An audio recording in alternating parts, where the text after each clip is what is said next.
For now, let's talk about our education. Grade 9s are moving into grade 10, and then they will choose career pathways. And there's STEM, there's sports sciences, there's the other one, it's all social sciences, right? Social sciences, yes. Yes. STEM, they expect that at least 60% of the learners will have a STEM, will go into the STEM career path. And we've been asking ourselves, so 60%, we have the capacity. What is STEM? What's STEM all about? STEM, when you just think about it, science, and you go into math, you're like, okay, so see, everybody does math. And see, everybody then has been doing STEM. Have we all been doing STEM? Where does STEM lead to, and so on and so forth? There's somebody who is the National Director of the Young Scientists of Kenya. He, excuse me. Bless you. He's an engineer. He's a PhD engineer. Dr. Engineer Victor Mwongera, the National Chairman of the Young Scientists of Kenya, is going to walk us through this STEM career paths and career courses, and what needs to happen to ensure that we have better understanding and uptake of STEM courses. Dr. good morning. Good morning. I call you engineer? You know, now you're the Dr. Engineer. Dr. Engineer. Which comes first? Dealer's choice. Dealer's choice, yeah. How are you doing? I'm good, thank you. Karibu sana. We're going to have a conversation around this, but before we do that, Januama Quotes is going to give you today's quote, something that was said many years ago by somebody, and let's see whether it relates today. Okay. Yes, her name was BBT Muhammad, a key Tanzanian independence activist, and mobilized thousands of women to support Julius Nyerere. So on the July 31st, 1962, she was also part of Power, the first Pan-African women's organization. And she said, "We are not asking for a seat at the table. We are building our own and inviting the continent." Those are some of the remarks she made as regards to women and participation. So what do you make of that?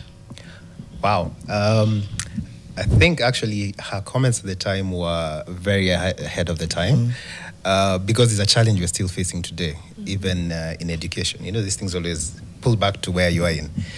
And we face the same thing in education and industry, that it's not about trying to fit in, it's about building your pathway. I think it's something that Kenya also needs to do, Africa we need to do, that we need to make sure that everything we develop, we're not developing for the developed global north, but for us in the south. Yeah. We're building the table. We're building the table, yes. Can we, hasten this pace? Of building. Yeah. Let's not do like Noah, 40 years building the ark. Yeah. It's been 60 years of us building our table. Can we? We try to build. Sometimes it's co-opted. Sometimes somebody comes and bulldozes, breaks it down. We have to start rebuilding. I think nicest to build. How do you know it's built even? How do you know it's built? Sometimes people know when it's being built. And I think our table is the most admirable table. And I would say one of them in all of the world. So of course some people are like, vunja hiyo. Yeah. Interrupt kidogo. I'm sure engineer will tell us that to build, you start by designing. You start by identify the need, and then you say that let me design to fit the need, and then you build to fit the design that fits the need. Yes. I feel sometimes that we don't have a design. We're just building a thing, and that's why we keep breaking it. We move here, we do this. We're like, hii meza inafaa kuwa round. Apana, round si poa. No, who said round? Who said oval is also round? We don't have a design. Somebody else comes to have. and says, you guys, let me give you a different kind of table. Then we're like, okay, maybe. Let me start. It's a good conversation. Yeah. Dr. Engineer. Yes. Nowadays, on graduation days, people say, I am 1 degree hotter. How many degrees hotter are you? I am 3 degrees hotter. Hey. Yes. Okay. 3 degrees much hotter. as PhD, yes. Take us through a little bit of your journey, your academic journey especially, but just life as Victor.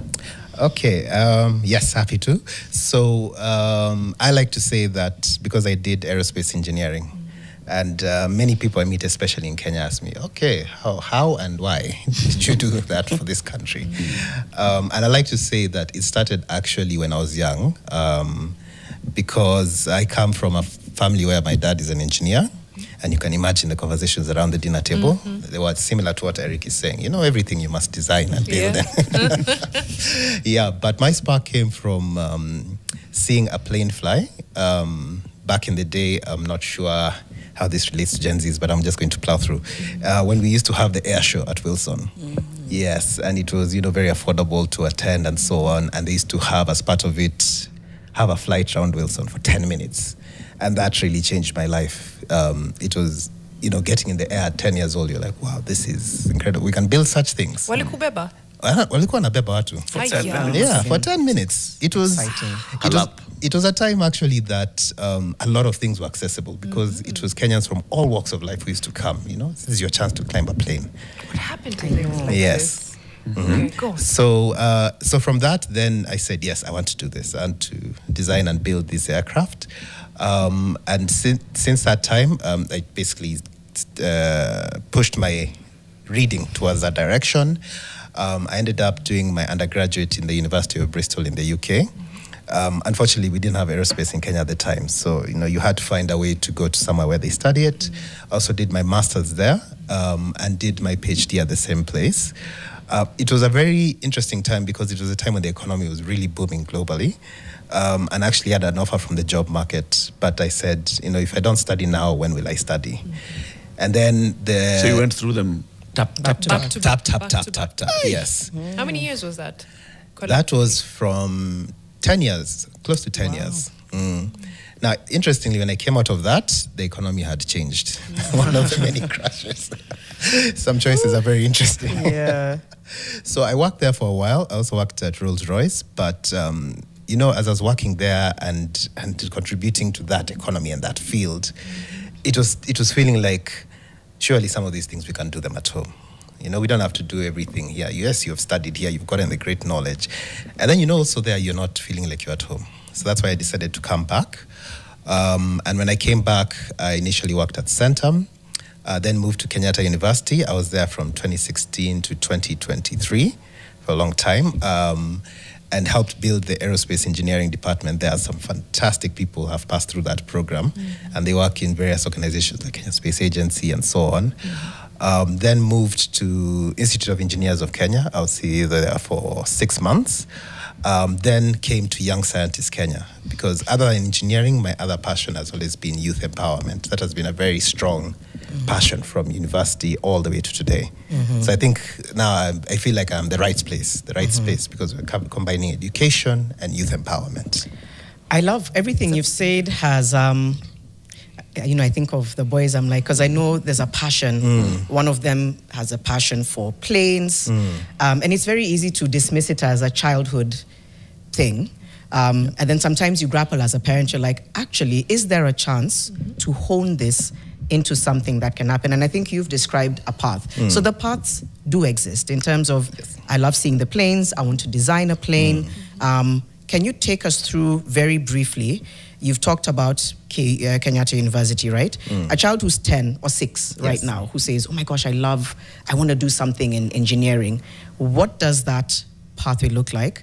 And then what are the barriers that exist? Because again, if you're coming from an area that's not as accessible, then is your dream really valid? Yes. So just very briefly paint that path for us. Okay. So I think in that pathway, the key aspect of this is, other than the education sector, and we'll talk about the education sector, it is the extracurricular outside of education. That is one of the biggest feeders into that pathway. Like I mentioned, climbing onto a plane completely changed that. And that's one of the things we try to do at Young Scientists Kenya, that exposure to different things outside of school. And that feeds into that pathway. So even someone coming from outside of Nairobi, from some of the more marginalized areas which are not as resourced, we don't have as many of these programs there. So it is important that things like our program, Young Scientists Kenya, programs that some of our partners run, those are the ones which help these young people to get this exposure, to get to know what is available, and most importantly, to get to know what are the requirements to get there. I think a big challenge that we're facing as we transition the education system, like you said, if you want to be an engineer, what do you need to do to become an engineer? even in the 844 system, it was not very clear. It was not clear what options people needed to choose. As I mentioned when I was at Kenyatta University, I used to meet with young people who were like, actually, I didn't think I meant engineering. I meant something else. I meant computer science. Can I change? You know, and it's an indication of there's not enough mentorship. There's not enough conversation in areas that in the typical, outside the typical areas, you know, the Nairobis and Mombasas. So now when we're going to the Turukanas, the Isals, the Taita Taveta and so on, we need to have more of that exposure for young people so that they can make informed choices. Yeah, and as you mentioned, in terms of some of the barriers, I think, of course, there are some of the well-known barriers, you know, access to resources and cost and so on. Those are big barriers. But also, I think career guidance in the country, we have not quite honed in on it yet. Young people are not advised very well. Organizations like COOPS are trying to do this, but there's still a big barrier in terms of what does a career in engineering look like? What happens, because you know what it is to get to the university, you know the engineering programs, but now after you finish that, what does the pathway look to becoming a registered engineer, for example, or someone who's practicing and so on? And now, in fact, now that you'll allow me, Janet, you know, now that we're talking about engineering, it's my passion. Sisi Wandisi. So like right now, in June, it's not as well known as I'd like. You know, engineers, the engineering board in Kenya actually signed the Washington Accord in Mexico, which means that engineers trained in Kenya and registered in Kenya can work globally. You know, before you had to go there and convert your degree. Huge. Yes. Yeah. So you can imagine what that means for Everywhere in the world. for countries which are signed with the Washington Accord, which is most of them, most of the big ones, US, Germany, France, Australia, Japan. In Africa, we have Nigeria, South Africa. So a huge job market has just opened up for young people. That is amazing. Yeah, so it's something that, you know, we hopefully will see that now young people have a lot of opportunities. And appetite for, I'm sure I've jumped ahead. We haven't even unpacked STEM. Actually, break it down. I was coming back to that and asking, Yeah. engineer, what is STEM? Because you say science, technology, engineering, mathematics. Yes, so that is All those things sound like, you know, science will head into math, math into engineering, and then what else? What is STEM? STEM. So STEM is, you know, officially STEM, that is the acronym, science, technology, engineering, mathematics. But STEM feeds into, I would say STEM feeds into almost every career that is available out there. It is not traditionally just linked to those four. It is just the statement that has been made. But STEM is effectively, from YSK, how we view it, STEM encompasses the innovation and drive that young people have to create solutions that are not there. So for example, in our exhibition, we have 4 categories. We have technology and engineering, which is what you expect, the typical STEM. Chemistry, physics, maths, that's another category. But we also have biological and ecological sciences, and we have social and behavioral sciences. So you see, if you look at all that and the projects that students submit under that, we have had students submit in very many areas. I remember last year, actually, 2 young girls saying that, you know, there's a problem of too much substance consumption in our village. So we want to create a homemade tester so that we can install that on vehicles and especially border borders. Blow into this thing, then your border will start. You know, those are young girls who saw that problem in their village and said, yes, this one we can fix. So it is all encompassing, let me say. And then, what is YSK? Young Scientists Kenya, YSK. So we are a STEM impact organization, STEM again, and we focus on inspiring young people to come up with innovations and solutions to address local problems in their community. So our target group is actually 13 years to 18 years. And the reason for this is because of previously we targeted secondary schools, Form 1 to Form 4.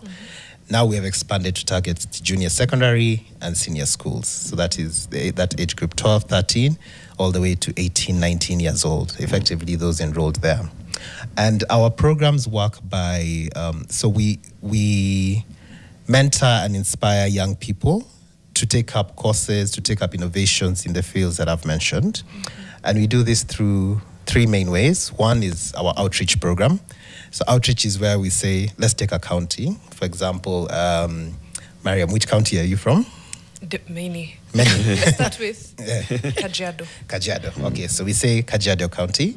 We pick a school which is near the center or as near as we can, and invite other schools. We say today we are having a STEM outreach day at the school, and so we target to have about at least 1,000 students attend that, and we bring partners, we bring career and mentor advisors, and we talk to the students, and that activity usually has a lot of impact because, like you said, some of these barriers, one of them is knowledge. It's a chance for them to get a lot of knowledge on the ground. The second thing we do is our annual exhibition, our annual competition. So that runs throughout the year in terms of submissions and so on. But very briefly, we get submissions from all over the country. They go through various judging process, and the top students, we invite them to Nairobi to showcase their projects. So like this year, we'll be having that next week, and we're having 250 students, 130 teachers attending to exhibit. Those are the ones who are participating. But it's also open to the public. Even the teachers? The teachers are there as their mentors. The teacher is the primary mentor. It's very much a student-driven project, and we insist on that, and even the judging process makes sure, but you still need a mentor and a guide. And especially as they're underage, you need a guardian to be able to travel with them. So the teachers are there for that purpose. But it is the students who display the project, who explain the project, who when the judges go to, in fact, they actually tell us, can you take the teachers somewhere? Find somewhere to put them because we want just the learners. Yes. Okay. So that this year it's going to be at Moi Educational Center. So we'll have those students exhibiting, but it's still open to the public because as they're exhibiting, we also want the public to come and see what is possible in this country. We want to see these, we want you to come in and see this innovation that this young person has worked on, and they genuinely believe in, and they say, yes, this is something I can do. Yeah. Wow. I know we're going to go into a break soon. Still want to come back and speak equity, because I think about it, and I think you touched on it in the beginning, but I just think about how equity is something that needs to be talked about, because how does the appetite for wanting to do STEM match with the real support that's... Then I also want to speak to women and girls. I think there's a study that I'm just seeing, less than 15% of engineering students in Kenya are women. This is according to the Science Granting Council's Initiative in Africa 2023. So, beyond policy and access, maybe what are the societal attitudes that make it a norm for there to be less women and girls wanting to go into STEM? So we're going to come back and have that conversation. Our guest is Dr. Engineer Victor Mwongera, Young Sciences Kenya. You can also send us your messages, ask your questions, and let's talk about how we can really begin to actualize STEM from school to career, to a career path. It's coming up to 7:30 on Fixing the Nation. Back in a moment. 400. Easy as that. Building a better future. Co-sign. Isara Douglas, so proud to see my mentor on live TV. Always inspired by your wisdom. That's what he said.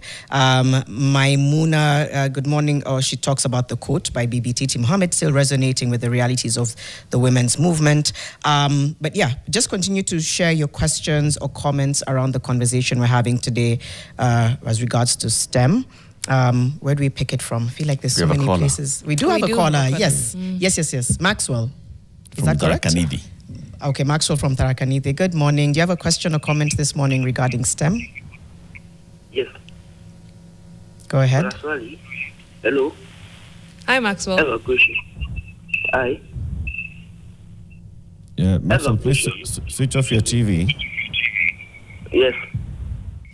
All right. Hello. What's your question, Maxwell? My career, I want to pursue in STEM.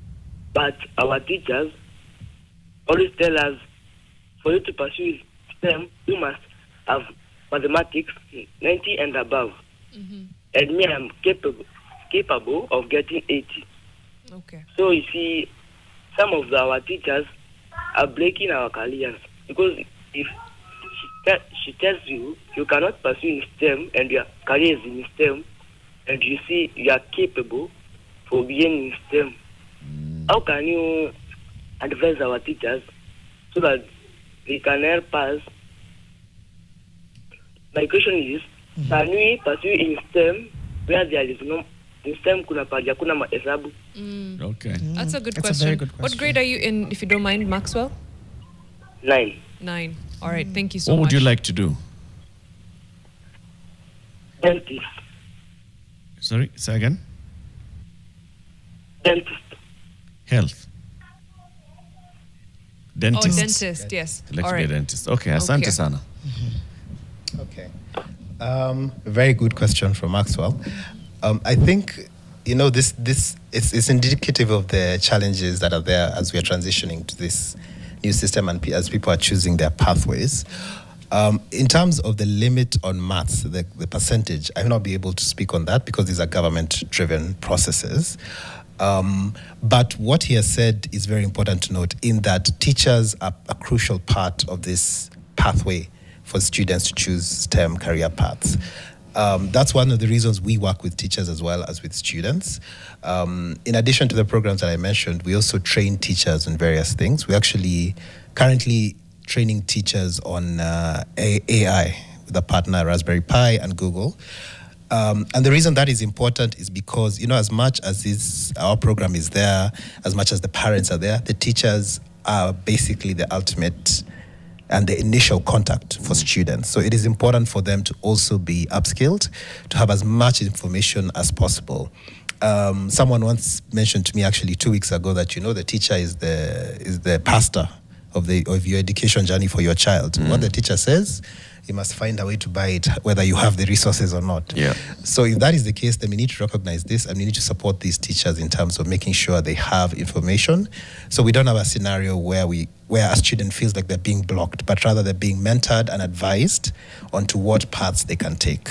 Right. But from the design that we have, when you're telling students these are the 3 career pathways, is there a clear framework of, like the grades, the subjects, and all that you need to take so that then you qualify for each of these? Because like Maxwell is saying, he'd like to move into STEM, but the teachers are saying, for you to move into STEM, you need to score 90 and above. I'm at 80. He's at 80, and he's feeling that, okay, so does that mean that because of 80, I'll be locked out? So is there, from KICD, from the ministry as it's rolling out, CBE, is there specific framework and this for grade 9s? So there is, at the moment, there is a framework, and I've seen them available online. The challenge is that it's 2 challenges. One is change management. This moving from the old system to the new system. The truth is, it's not very well understood in the field. Even us who are in this space and we interact with it daily, it is not very clear. And so as a result, you have these gaps, and teachers try and fill in, principals try and fill in, the county officers try and fill in as much as they can. But I think that's something that with time will come to work on and to shape on and to be basically sharpen some of these things. Like you said, the choices you need to make, the limits and so on. But also at the same time, there's also the issue of, I think, going back to just the foundation of this. If you remember, some months back, there was a conversation about whether maths is compulsory or it's not compulsory and so on. And I remember at the time, there's a lot of uproar from many organizations. I can tell you for the engineering side, they were like, no, the maths is absolutely compulsory for STEM. But my view on this is that if we're not willing to have an open discussion about some of these things, then this is how we fall behind. Back to your quote, we're not building our own table. We're just fitting into another table. So for what it's trying to pursue, it's a question of what level of maths is necessary for that career, not just maths. Because we all do maths. And to be honest, we live in a world where a lot of our maths is done for us. I mean, if I asked you, Eric, 99 times 7, I'll go to the Yep. exactly. Because it is the realism of where we are.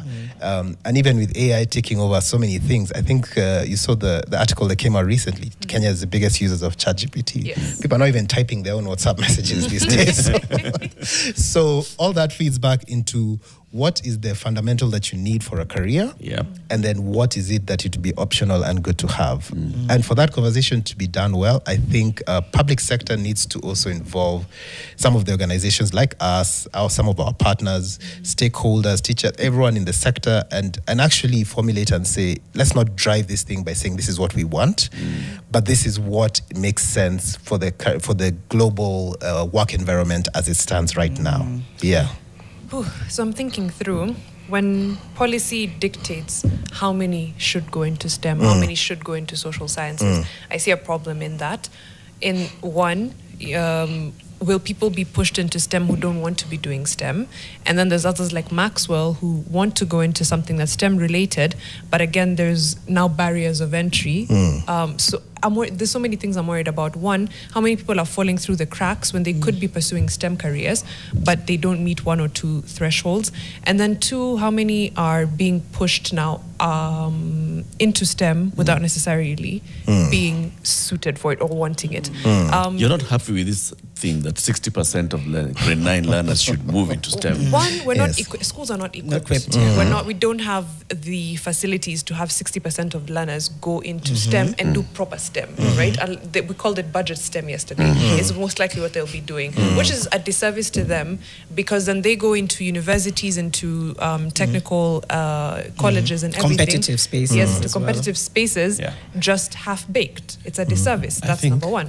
Number two, it's also just the element of choice. Am I going to what I am naturally attuned to, or what I'm interested in and willing to work at, or am I going into where I'm being pushed to? Yeah. As you answer that question, Daktari, I think then let's start with what are the basics for training for STEM? I mean, what is the minimum required, or what's the best thing required in a school to train for STEM? Okay. Because there's this whole thing that we know. STEM is hard. STEM, you need labs. You need, this properly equipped labs. You need to have bunds and burners for. Is it all necessary? Okay. So maybe starting with your question because it's a bit easier. So there is what the government requires for a STEM school, but there's also what young scientists, what we have seen in the past, would be a minimum for STEM. And infrastructure-wise, I think at minimum is a fully equipped computer lab. That is a core requirement, because fully equipped computer lab. Fully equipped. The reason I say fully equipped is because sometimes we say we have a computer lab where you've donated computers, but then you don't have internet access, power is sporadic in the area, and most importantly, the teachers are not trained. There's the assumption that all teachers can do computing, which is a false analogy. Yes, nothing wrong with that, because teachers train in different areas, but we do have IT teacher specialists, and those are not available. So that's what I mean by fully equipped computer lab. And then secondly, other than that, if you're going to have a STEM pathway school, I think at basic you need the pure science labs. One that is able to handle your physics, chemistry, biology experiments. So that again. So is that one lab or three? It can be one lab. You see, this is, as I said, this is more from what a school is able to handle. If you say they have separate 3 labs, it becomes difficult. But you can have one lab, and how you can do that is by having mobile labs. You can have one space with different mobile labs that you're able to. So we've actually done that with some schools, with some 10 schools across the country, and they're able to work. But other than that, other than the infrastructure, because we always zone in on the infrastructure, we also very quickly need to focus on the teachers and the students. And I've spoken about this before, but it is important that they get the right career advice, the right mentorship. We're at a critical point where people are about to enter grade 10, and it's not quite understood. The question that has come from Maxwell is a very good example. These are feelings that are in many students. So there's a need for not just the public sector, but also us who are in the nonprofit and development sector. We need to focus on this mentorship aspect, because as the students are transitioning to grade 10, 11, 12, they need to understand the choices they're making right now. Just pause there. We'll pick up on that, because that's a very critical point. We have a caller. We don't want to lose them. We have a caller coming in, Jackson, our director. If you can just remind me who it is. Maxwell from Kajiado. Good morning, Maxwell. You have a question or comment today? Good morning, everyone. Good morning. Yeah, just comment and then a word of encouragement from the caller, who just called. I'm a parent of the Gen Z. To start on that, I think the teacher feels as if the student can do better than that. Like you're at 80, the pass mark is 90. So the teacher is pushing you to get the best out of you. Okay. And having been a victim of the standards that was set then, that you have to get a certain grade so that you can take a certain career path. Because I finished my primary school education in my secondary school education in 1999. So you either have a D and you could go and become a watchman, or you have a B and go to university. But then I like this kind of education system where it's not about the grade. It's basically about your ability to do things. Okay. And then once you identify that, because I happen to be a coach in football, so maybe if this system was there at that time, I would have been a manager or a football club or an institution or something. So what we are giving our kids right now is an opportunity to be whatever they can be, but we don't all have to become doctors. We don't all have to become, we need masons. That doctor who's building that house needs a very good mason, needs a very good plumber. So everybody can fit in their space and we're all achieving the same thing at the same time. Thank 100%. you. Thank you so much, Maxwell. Yeah, and thanks for the good work you're doing, Eric. I'll keep following you. You're a good man. Thank you. All right, thank you, Maxwell. Okay, thanks. Okay. He's right in the sense that the spirit of CBE was indeed to open up these possibilities and to have it. I think it's now when we get to the how, because you also have to give someone a fair shot at something. That's my worry. And he's absolutely right. You should be able to pursue it. And even our job market should be able to absorb, hey, I'm a mason, I'm good at what I do. Will I get job opportunities? Will I be able to be self-employed? And will I be able to earn a living wage? Okay, I'm going into STEM. Can the education system properly give me a STEM education that is competitive globally? Yes. That allows me to actually be good at what I'm doing. And you were giving us, some of those bare minimums. But maybe also if anything Maxwell has said has, struck you.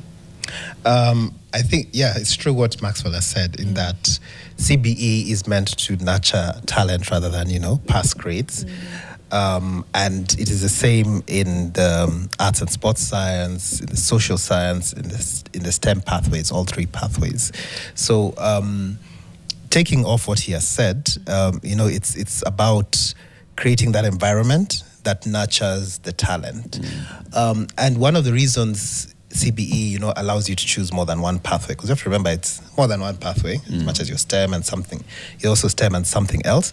It's so that someone who is at this young age, because you remember these are young people still developing, they're able to explore different options. Not everyone is crystal clear at age 10. This is what I want to do. You have different talents somewhere.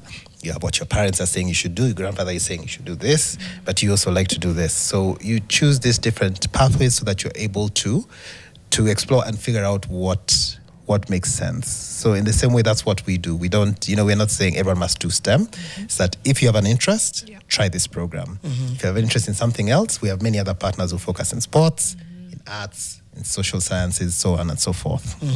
Respond to what she said. I mean, you are feeling uncomfortable with the 60% requirement, that at least 60% of the grade 9 learners, that's 600,000 of the 1 million, should go to STEM. In under-equipped labs. Yes, also. That's the thing. So you've given us, even from your number 1 and 2 bare minimums, a fully equipped computer lab and a pure science lab, I I don't have the exact numbers, but I guarantee you it's not enough for 600,000 learners in Kenya.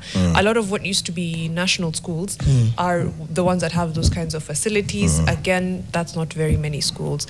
So then, is this a fair shot at STEM that we are giving 60% of our learners? So I think this 60% target, and I'm not communicating for the government, for myself, the way I view it is it's been communicated poorly, and it's, as a result, it's been taken poorly. It shouldn't be that 60% must do STEM.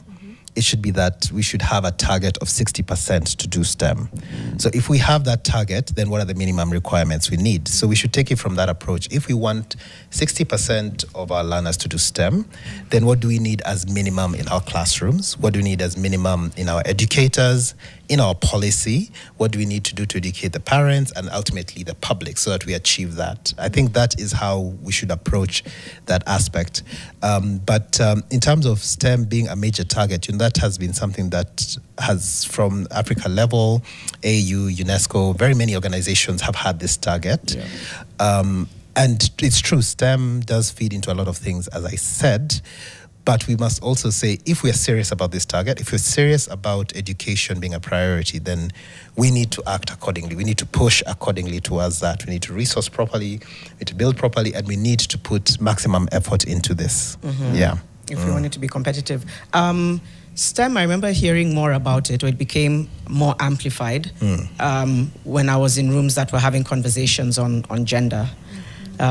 So this study that I talked about, 15%, what have you seen in terms of equity? So we'll talk about it two-pronged. One is equity with regards to girls and women. The other one is now marginalized communities, which I know we've touched on. But what have you observed with the uptake of STEM for girls, and whether societal attitudes may also hinder that, because you're not supposed to be doing engineering, you're supposed to be pursuing something else as a girl? What have you observed? Yes. So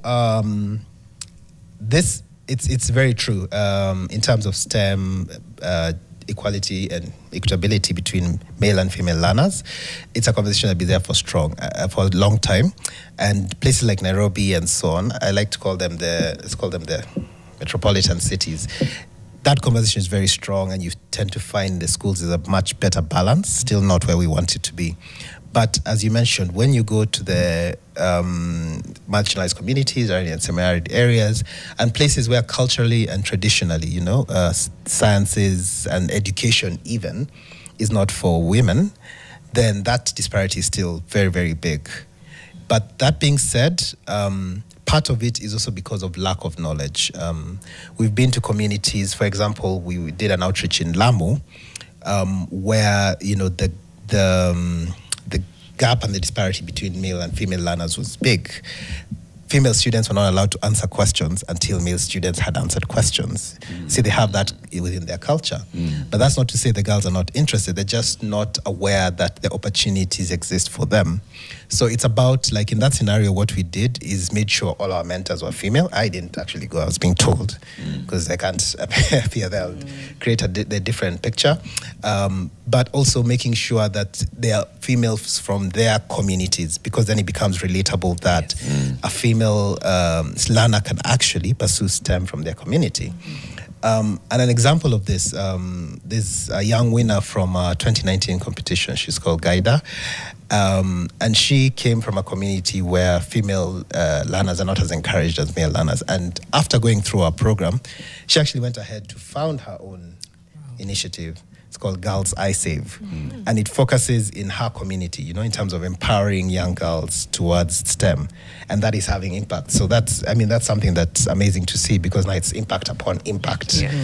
So I think it's still there. The problem is still there, but we're working on it and chipping away at it. And I think it's something that actually can be solvable. And just to note, so in our exhibition, because we have 1,300 students who submitted abstracts, we actually had 52% of them girls, 48% boys. So usually we have female learners engage a lot more than when they're given the opportunity on our platforms. Even in the latest a couple of years now, KCSE results, you'll find that, of course, the girl child is doing much better in terms of the percentage of the A's and the B's, and also the female learners and what they score in the science subjects. They've actually been leading. Studying. So there's a shift towards this, and it's encouraging to see. And then also now they're going through the COOPs and the admission into universities. You're seeing more and more girls now going into STEM courses. Yes, very true. Engineer, Daktari Engineer, thank you for joining us today. It's been a very good conversation, and I think we just need to keep having these conversations so people can understand and even ask questions on how do I know how to pick a career, how to become an aerospace engineer or any other that you've interacted with. Dr. Engineer Victor Mwongera, the National Director at the Young Scientists Kenya, has been our guest. In the next hour, we talk about the NACADA new policy, and we will be giving the mic to the industry. The Pubs and Restaurant Association of Kenya wants the mic. We'll be giving them the mic. Shika mic. Respond to the new policy by NACADA. Keep it here for that. It's coming up to 8 a.m.